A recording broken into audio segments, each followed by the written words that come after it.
Est-ce que tu ne penserais pas qu'au moment où, au début des années 70, jusqu'à la fin des années 70, des années 80, la revendication en Kabylie, elle était soft. C'est-à-dire, elle était généreuse, elle était une revendication naturelle par rapport à une dimension culturelle qui n'était pas encore passée à une revendication active dans le sens militant du terme, c'est-à-dire une action, une sédition, etc.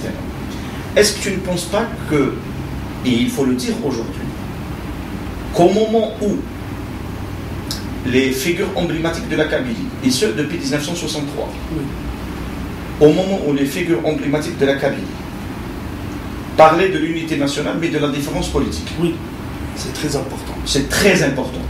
Rejeter les partis uniques, oui, comme d'autres à travers le territoire national, mais on est en train de discuter maintenant la Kabylie. Oui, oui. Rejeter le parti unique. Oui. Rejeter le dictat du militarisme de l'État et du parti État. Exact.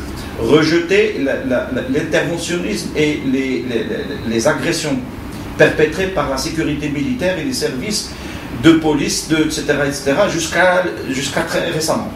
Oui. Est-ce que tu ne penses pas qu'à ce moment-là, au moment où il y avait des revendications de dimension nationale, des dimensions culturelles, mais qui étaient très soft, très douces, très gentilles, il n'y avait pas au début, lors de la revendication de la culture berbère et du Tamazight, mais il n'y avait pas en réalité une guerre contre la langue arabe. Non. Au début, il n'y avait rien du tout de ça. Gaël, trouvons-nous une place à la culture amazigh et à la langue tamazight avec la langue arabe. C'est-à-dire il n'y avait pas d'animosité, il n'y avait pas de guerre fratricide entre les deux langues ou par la suite entre une certaine culture religieuse ou un certain laïcisme contre l'islam, comme on l'a essayé de le présenter. À ce moment-là, ne penses-tu pas que le pouvoir, il a agi autrement? Il a voulu montrer que la Kabylie est une région séparatiste. Il a voulu montrer que la Kabylie est une Kabylie qui ne veut pas rentrer dans l'unité nationale. Il a voulu montrer que la Kabylie est un esprit minoritaire dans un espace majoritaire qui haïssait en quelque sorte la revendication tamazight, particulièrement la langue. Est-ce que tu ne penses pas qu'au moment où les leaders, la culture, les militants de cette région extraordinaire défendaient des thèses pour une Algérie plurielle dans le cadre de l'unité nationale, est-ce que tu ne penses pas que le pouvoir isolait la Kabylie, et en a fait un ghetto pour la détacher, c'est-à-dire détacher l'Algérie de la Kabylie? Au moment où, maintenant, des gens, des petites voix comme ça, veulent détacher la Kabylie de l'Algérie, le pouvoir, il a toujours fait dans le sens inverse, vouloir détacher, couper l'Algérie de la Kabylie. Est-ce que tu ne vois pas que ce paradoxe, il a complètement cassé un élan extraordinaire de démocratisation, de pluralisme, de diversité culturelle, auquel pouvaient participer l'ensemble des Algériens, quelles que soient leurs origines sociales, culturelles, quelle que soit leur mentalité, quelles que soient leurs références politiques, etc. Moi, ce qui m'intéresse, j'allais dire, c'est une préoccupation tout à fait, égoïste, de chercheurs égoïstes. Je vais réfléchir au pouvoir. C'est: est-ce qu'il y avait unanimité au niveau du pouvoir quant à ce comportement? Ou bien est-ce que ce comportement qui nous apparaît comme étant le comportement du pouvoir algérien n'est en fait que le comportement du courant dominant dans le pouvoir algérien? Et c'est important pour comprendre les choses. Sinon, on ne comprendrait pas l'attitude d'un certain nombre de gens dans Qasem el-Berbah. Pourquoi Qasem el-Berbah a plus ou moins parrainé, mais de loin, Mouloud Ma'amri? Pourquoi il a plus ou moins protégé Mouloud Ma'amri? Pourquoi mais ce qui est paradoxal, tu m'excuses, oui. Juste une parenthèse, ce qui est paradoxal, c'est que il y a une aile à l'intérieur, comme tu l'as dit, moi je ne sais pas s'il y a une aile. La formulation d'aile parce que ça renvoie aux communistes, au Pax. Il y a une tendance. Disons, il y a une tendance. L'aile droite et l'aile gauche. Tendance. Oui. Un groupe, je ne sais pas, bon, tu peux l'appeler comme tu veux. Oui. À l'intérieur du pouvoir qui a compris l'enjeu, oui. Aussi bien à l'intérieur du pays qu'à la dimension régionale de l'Algérie, la dimension continentale, face également à l'ancienne colonisation, protéger X, Y, tu viens de le dire, toi tu apportes des choses nouvelles, tu es responsable de tes propos. Et tu... Bien sûr.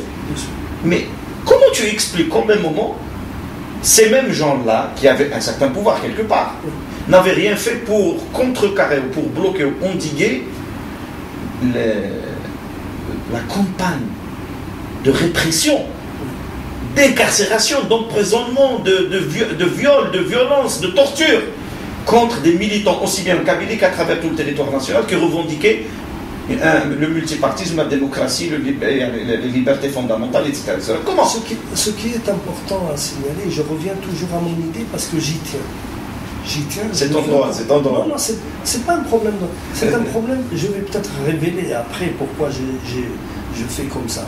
C'est parce que j'ai une idée de pertinence qui construit le discours.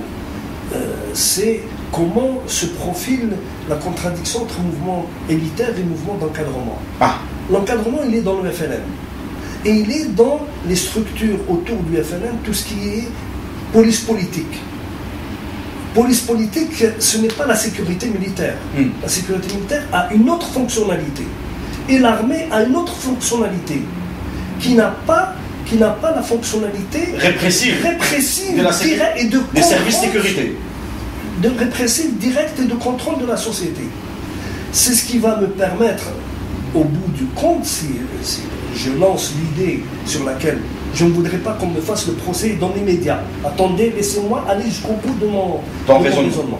Je vais montrer que finalement, dans le système algérien, l'armée qui, en 1962, cette ANP, qui s'est détachée de l'ALN, et qui a plus ou moins caporalisé l'ALN, qui l'a fait rentrer dans les rangs, cette armée qui était le noyau dur de l'encadrement, pendant toute la période jusqu'à la guerre, jusqu'à l'affaire du Sahara occidental.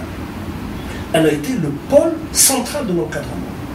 Alors que le FLN, pendant les années 60, et y compris jusqu'à l'affaire du Sahara occidental, a été plus ou moins dans ce que je pourrais appeler la polarité élitaire. Parce que ce sont des turbulences, il actionne sur l'idéologie, il actionne sur la culture, il actionne, etc.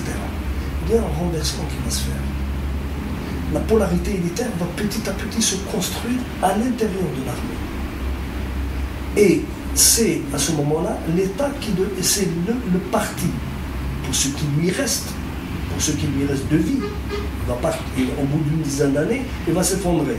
Et il va disparaître, le parti unique va disparaître. Le parti va devenir un élément de contrôle. La polarité de contrôle va devenir idéologico-politique. Et en devenant idéologico-politique, c'est pour ça qu'il y a des grandes fractures, comme la fracture du mouvement de printemps 1980. Il n'est pas exclu que dans cette histoire de fracture du mouvement 80, il y ait une main, je ne dis pas divine, ils ne sont pas dans les théories économiques du XVIIe, mais il y a une main invisible, probablement des services sécuritaires algériens qui ont allégé la pression de la polarité de contrôle idéologique. C'est-à-dire, je n'ai pas bien saisi cette... Comment dire les choses clairement.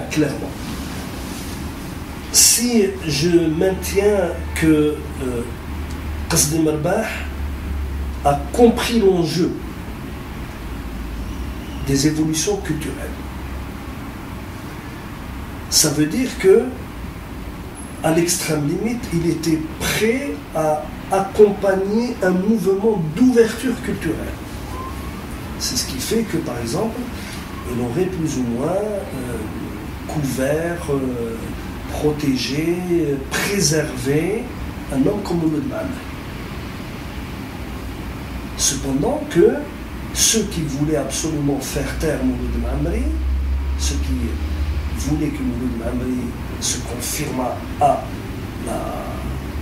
la logique de l'unicité et de l'uniformité, c'est la polarité politique, c'est-à-dire le parti du FLN et toute la police politique qui était autour de lui. Si nous prenons juste ce cas d'espèce, où est l'élitaire?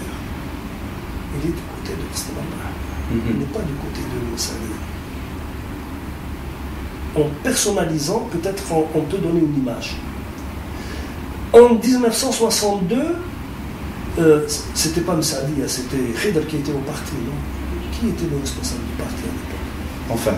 Enfin, bref. Le parti était élitaire, parce qu'il accompagnait le mouvement autogestionnaire, il accompagnait un certain nombre de revendications, le mouvement des émancipations, le mouvement des non-alignés, le panafricanisme, etc., etc. Et le parti d'encadrement et la polarité d'encadrement, c'était le militaire, qui voulait instaurer un ordre, construire un État, construire une économie. Donc, le changement de perspective, c'est l'armée qui commence à se comporter en élite. Qu'est-ce que ça veut dire en élite? En élite, c'est-à-dire pousser à l'évolution de la société, à l'ouverture de la société. Et l'ouverture, elle va se faire contre qui? Elle va se faire contre le FLN.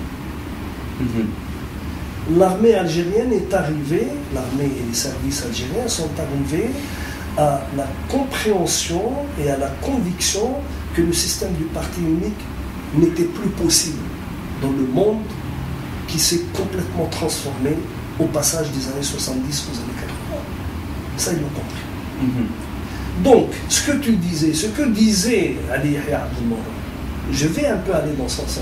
Je ne veux pas dire que Saïd Saadi est un agent des militaires, il ne faut pas me faire dire ce que je n'ai pas dit. Mais il est possible qu'il ait, à son insu, bénéficié d'une forme de complaisance de l'armée et des services de l'armée contre donc l'emprise qui était faite contre lui par la police politique du FLN.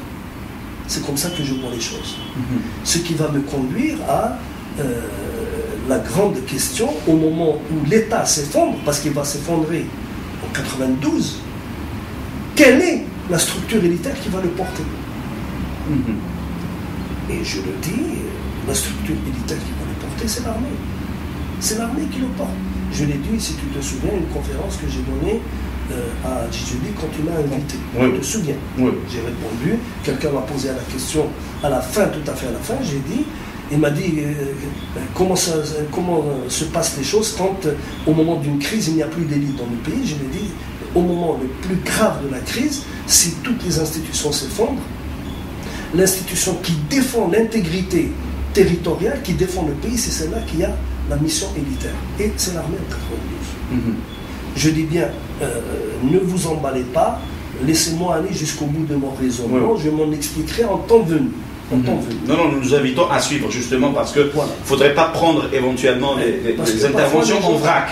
C'est en plus que même en termes de montage chez nous par rapport à ce que nous diffusons sur Facebook, donc c'est presse publique à deux, nous sommes tenus par un certain nombre de restrictions particulièrement la restriction du timing.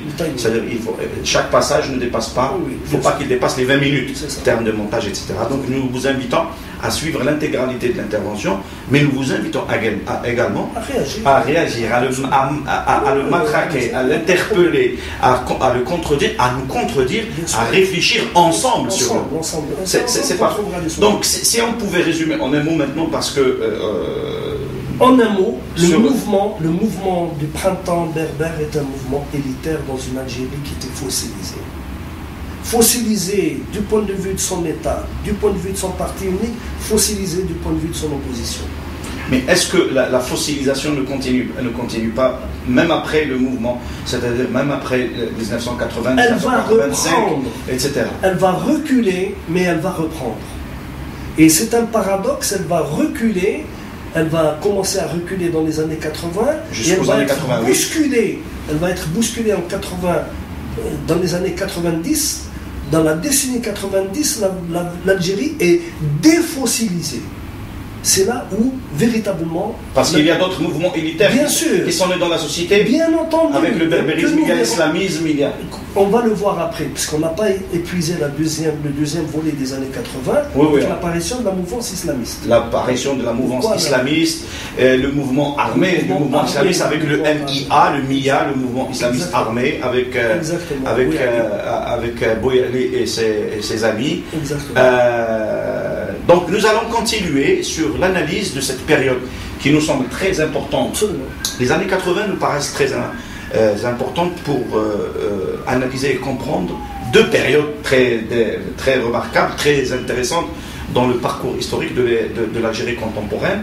Les années 80 nous aideront plus tard à comprendre les années 70 et les années 60, exact. Et nous aideront également à mieux comprendre ce qui s'est passé dans les années 90 et éventuellement jusqu'à maintenant. Bon, Lakhdar, merci beaucoup pour ces éclairages, cette analyse, cette façon de voir les choses.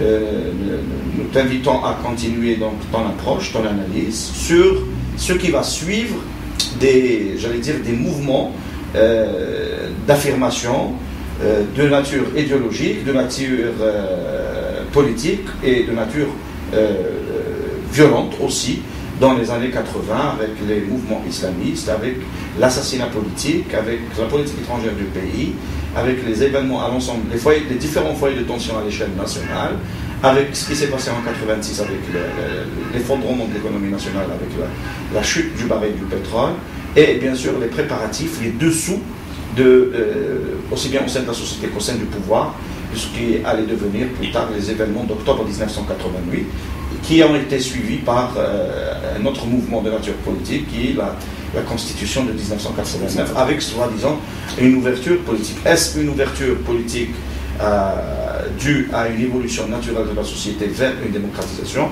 Est-ce une programmation? Est-ce une manipulation? Est-ce une stratégie du pouvoir pour se perpétuer dans le pouvoir? Et nous allons continuer à comprendre un petit peu l'évolution de l'histoire contemporaine d'il y a 25 ans, d'il y a 30 ans de cette Algérie qui, jusqu'à maintenant, n'arrive pas à trouver un projet de société stable, une vision claire, des perspectives claires. Lakhdar, merci beaucoup. Tout plaisir pour moi.